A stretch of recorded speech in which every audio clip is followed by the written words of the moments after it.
Sip, recording start. Bismillahirrahmanirrahim. Assalamualaikum warahmatullahi wabarakatuh. Perkenalkan, nama saya Rizka Aditya Surya Pratama atau biasa disingkat SP, SSIMT. Di video kali ini, yaitu untuk mata kuliah komputasi, pertemuan 9 ini saya akan membahas mengenai reaktor batch atau mungkin lebih sering dikenal ya sebagai reaktor partaian. Tapi enggak sih, biasanya lebih dikenal sebagai reaktor batch ya. Nama populernya itu lebih populer dengan nama reaktor batch, kira-kira seperti itu. Baik, sebelum saya mulai materinya, supaya lebih kebayang seperti apa sih reaktor batch itu atau batch reaktor ini, saya akan memberikan video singkat mengenai batch reaktor, ya sesuai dengan tema materi kali ini, di mana sumbernya dari Storycam YouTube channel. Oke, di mana akan ada penjelasan singkat mengenai batch reaktor ini. Mari kita tonton saja dulu videonya.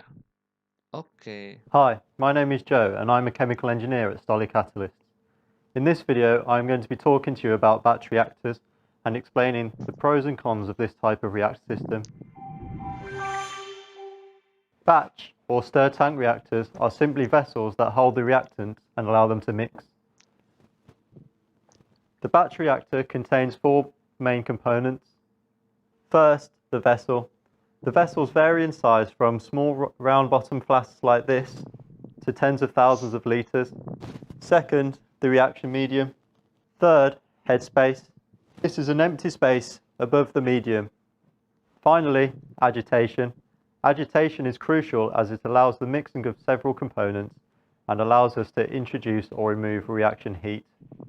At this scale, we could use a magnetic stirring bar. We can also add a range of sensors to measure reaction conditions such as temperature, pressure and pH. So, what reactions can be carried out in batch reactors? Batch reactors are used in the manufacture of most chemicals as almost any reaction can be carried out in them. The versatility of this type of reactor means it can accommodate liquids and liquids with more small solids present. The solids could either be reactants or catalysts. Here we're going to add a carbon-based catalyst. We could also have several phases such as two immiscible liquids or even gases. As you can see, the batch reactor can handle pretty much anything. The vessel could be made of chemically resistant materials like glass or some metals and hold high pressure and temperature. So, are batch reactors scalable?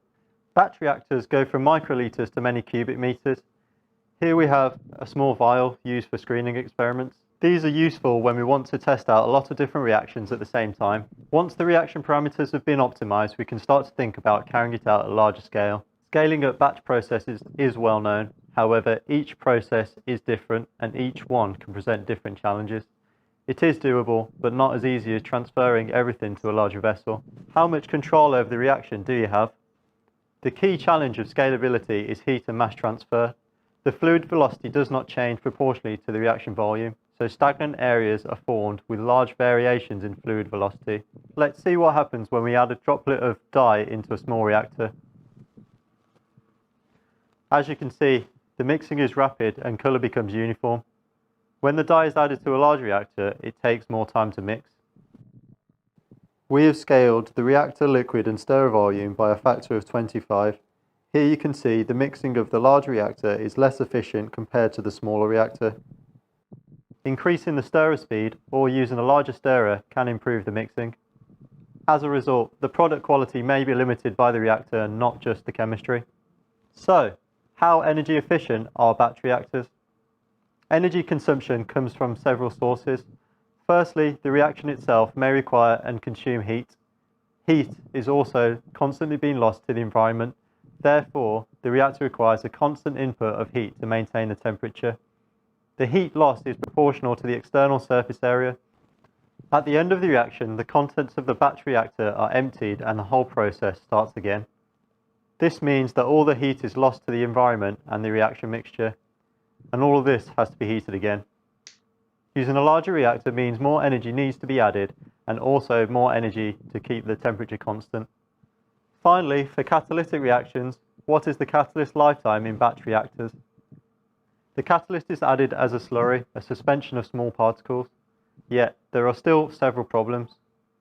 During the reaction, the impeller crushes the catalyst into smaller particles. Therefore, it becomes challenging to separate the catalyst from the product, which means it is rarely reused. This results in low catalyst lifetime and a lot of waste. So, we've discussed batch reactors. Their main advantage is their simplicity. That is why they're used in almost all chemical processes. We have given each type of reactor a subjective rating based on 5 parameters: reaction scope, scalability, reaction control, energy efficiency, and catalyst lifetime. So, for the batch reactor, we've given it 5 stars for its reaction scope. You can use the batch reactor for almost any reaction, and the exceptions are rare. For scalability, we have given it 4 stars. Although there are some challenges, the scalability of batch reactors is good. Reaction control is rather limited. Fast reactions require expensive cryogenic conditions, whereas slow reactions work quite well. Energy efficiency is rather average due to the heat required every time at startup and the potentially huge size of the reactors. The catalyst lifetime is moderate to poor because of the separation and recovery is often challenging. So, overall, the batch reactors scored 17 out of 25. They are good, but there is still some room for improvement.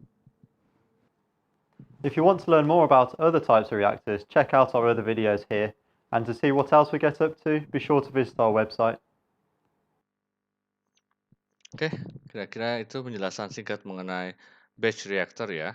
Ya mungkin logatnya agak-agak British, jadi ya saya harap bisa dimengerti ya untuk apa yang dikatakan oleh Mr. Joe tadi mengenai batch reactor ini. Tapi intinya, saya masuk materi, saya jelaskan lagi singkatnya. Batch reactor atau reaktor batch atau reaktor partaian ini merupakan reaktor ya seperti tangki seperti ini, di mana seperti yang saya jelaskan di sebelumnya, merupakan salah satu reaktor di mana secara natural ini merupakan reaktor yang reaksinya adalah unsteady state atau tidak steady, tidak tunak gitu. Di mana secara rangka atau secara strukturnya seperti ini simpelnya ya, struktur dari batch reaktor ini dan ciri khasnya seperti ini, bahwa tidak ada massa yang masuk dan juga keluar selama reaksi. Itu kira-kira ciri khas dari batch reaktor dan jika bahan dimasukkan dan jika direaksikan selama beberapa waktu, dalam hal ini adalah residence time-nya dan nanti akhirnya adalah sebagai produk, selama proses itu tidak ada umpan atau produk yang mengalir. Jadi benar-benar dikunci, tidak ada aliran gitu. Makanya tidak ada massa yang masuk dan keluar. Nah, biasanya untuk batch reaktor ini dilakukan dalam fase cair. Nah, lalu kelemahannya ini adalah skala proses yang kecil. Jadi kalau dibuat jadi gede itu butuh pe penyesuaian yang cukup rumit juga atau cukup repot juga. Karena itulah tadi oleh Mister Joe dikatakan bahwa batch reactor ini dari flexibility adalah 5 star atau bintang 5 ya, di mana sangat fleksibel dan sangat banyak digunakan dalam berbagai industri manufaktur. Tapi dalam berbagai hal yang lainnya itu di bawah, bahkan itu yang kebanyakan 3 star bahkan dalam bentuk katalisnya, umur katalisnya itu 2 star kan, 2 bintang karena katalis yang digunakan lifetime-nya kecil selama batch reaktor ini bisa digunakan beberapa kali saja dan langsung tidak bisa digunakan lagi. Jadi boros katalisnya. Dan ini proses biasanya itu membutuhkan waktu yang lama dibandingkan reaktor tipe lainnya. Nah, kalau kita bandingkan, nah ini adalah jenis-jenis reaktor dan mode operasinya di mana yang sudah saya bahas sebelumnya adalah reaktor aliran sumber atau PFR, plug flow reactor. Di sini ada aliran antara dari umpan sampai terjadi produk itu mengalir ya, sehingga untuk kontrol itu lebih mudah atau lebih bisa dikontrol dibandingkan batch reaktor. Kalau batch reaktor, kita masukkan umpannya, kita aduk-aduk, udah ya tergantung reaktornya sendiri atau reaksinya yang terjadi gitu. Jadi makanya dalam mode operasinya, reaktor partaian atau batch reaktor ini selalu dalam kondisi tidak tunak atau unsteady gitu. Kalau PFR atau reaktor aliran sumbat ini, RAS ini, bisa kita atur. Apakah mau tunak maupun atau tidak tunak atau transien gitu kan. Bisa sengaja kita buat tidak tunak itu bisa gitu. Tergantung kebutuhan dan bagaimana output yang kita harapkan. Ada juga CSTR, yaitu adalah reaktor tangki berpengaduk aliran kontinu, continuous stirred tank flow ya, di mana ada hampir sama kayak batch, tapi ini di sini ada aliran, di mana ada umpan mengalir dan ada produk yang keluar. Di dalamnya ya diaduk juga sama kayak batch, tapi bedanya di sini tidak dikunci seperti batch gitu. Jadi ada berpengaduk tapi alirannya kontinu. Ini bisa dalam kondisi tunak dan bisa juga dalam kondisi tak tunak atau transien dalam hal ini. Bisa sengaja kita buat tidak tunak supaya ya tujuannya untuk meningkatkan biasanya konversi atau hasilnya gitu. bisa konversi, bisa selektivitasnya. Itu kira-kira perbedaan reaktor batch yang bisa mungkin paling umum ya di industri manufaktur, terutama yang skalanya kecil dan menengah, dibandingkan dengan reaktor-reaktor lainnya yang biasanya digunakan dalam yang reaksi lebih advance dan butuh kontrol yang presisi gitu, biasanya seperti itu. Tapi emang lebih repot juga untuk pembuatan dan penggunaannya untuk reaktor aliran sumbat dan berpengaduk aliran kontinu ini. Tapi dalam hasil dan kontrol lebih mudah gitu. Kira-kira seperti itu bedanya reaktor batch dengan PFR dan juga CSTR.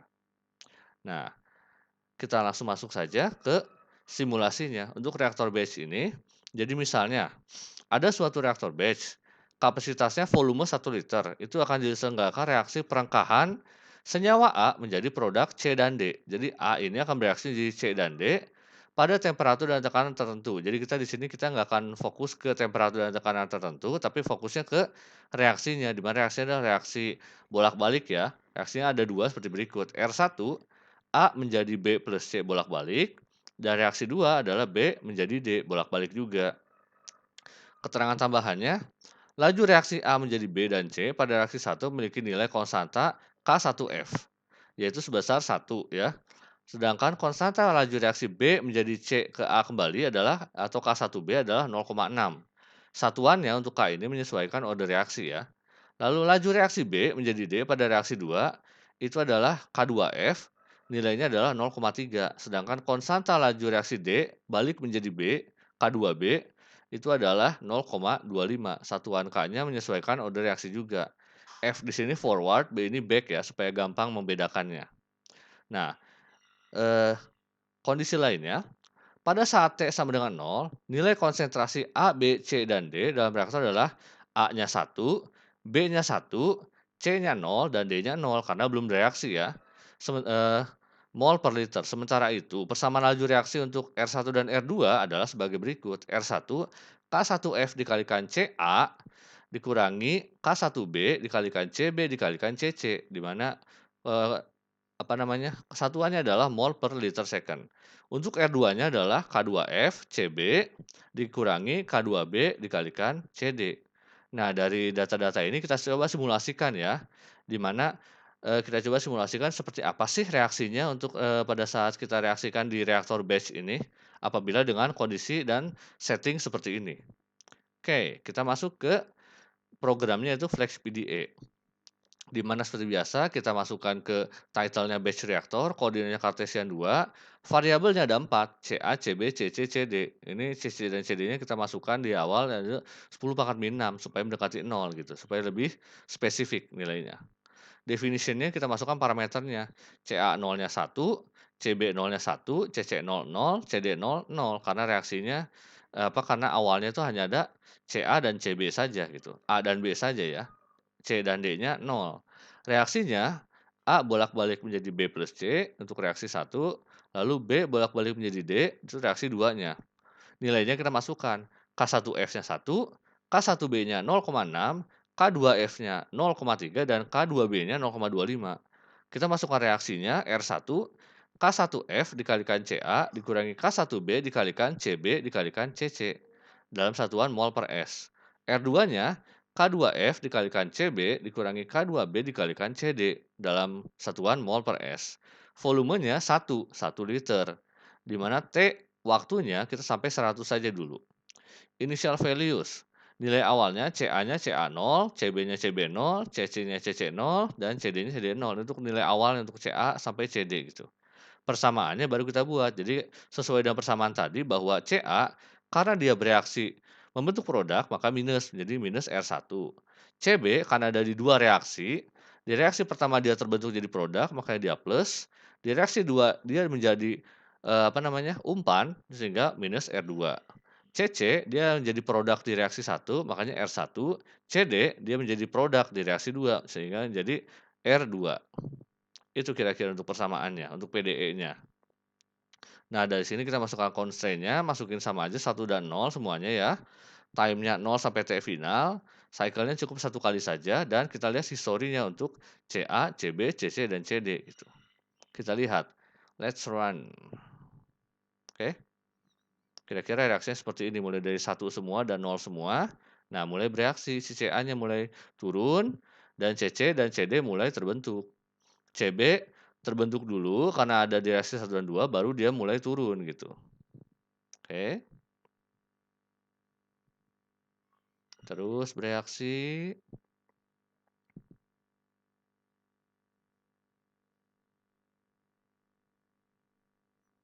Oke, sudah mulai stabil dan finish, sudah sampai T100.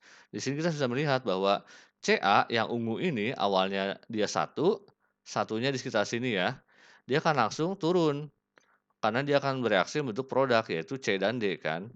Yang B, karena dia awalnya membentuk suatu intermediate dulu, terbentuk dari reaksi satu dari Ca ini menjadi Cb, sehingga makanya dia akan naik dulu ke arah 1,2, barulah dia turun membentuk produk D ya, B menjadi D ini.